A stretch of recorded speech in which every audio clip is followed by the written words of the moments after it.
Anzac legends didn't mention mud and blood and tears, and the stories that... Hey guys, Ludicrous Kingdom here. Welcome to days 13 and 14 of my last month as a 27-year-old. Yeah, sorry for not putting up a video yesterday, I didn't really have time to, but that's okay. Now, as I understand it, America has just celebrated Memorial Day, which is the day they honour their soldiers who have died in combat. Now, I've been having a bit of a Twitter conversation with Meant to be Kate and All the Lost Ones.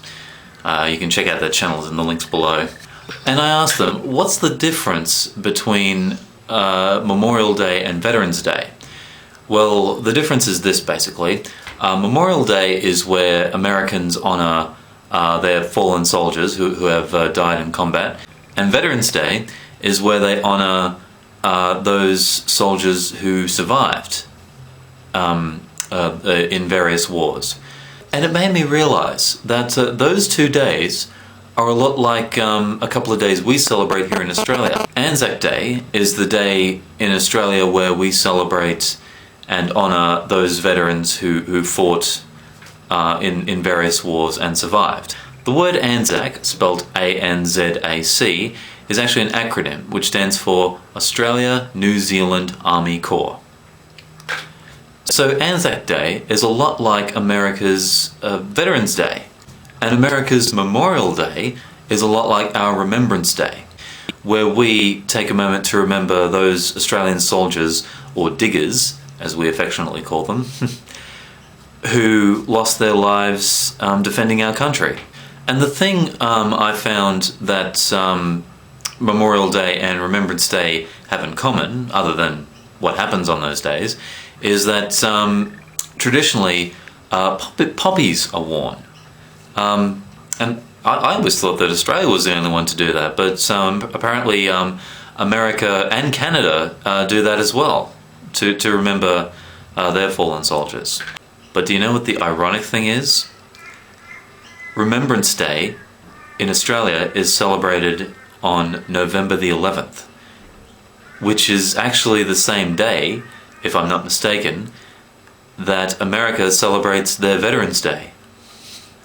So while we're honouring our fallen soldiers, they're honouring their surviving soldiers. Oh, I probably should have mentioned before that Anzac Day is celebrated on the 25th of April here in Australia every year. And some of the traditions of Anzac Day is everybody, well, almost everybody, gets up really early for dawn services around the country. A dawn service is basically just a service honouring those Australians who fought in various wars that takes place right on the crack of dawn.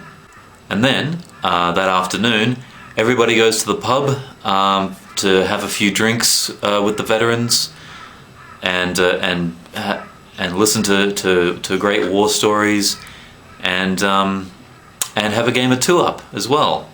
So to any Americans watching this, I hope you took the time to remember your fallen soldiers, and I hope you took the time to honour them as we do on Remembrance Day.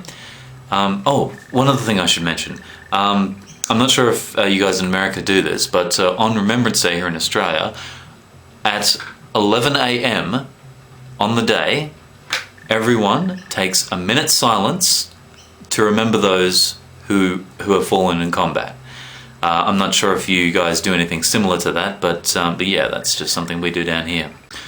So if there are any non-Australians watching this who want to learn more about Anzac Day and Remembrance Day, I'm going to put some links down below to a couple of websites you can go to, and I'm also going to put a link to some websites explaining Veterans Day and Memorial Day to any other Australians that might be watching. Okay, I'm going to wrap this one up here. That was days 13 and 14. Apologies once again for skipping a day. Again, been super busy. Thank you for watching. Feel free to subscribe if you haven't already, and until next time, this is Ludicrous Kingdom, signing off. And can you tell me, Doctor, why I still can't get to sleep? And why the Channel 7 shopper chills me to my feet?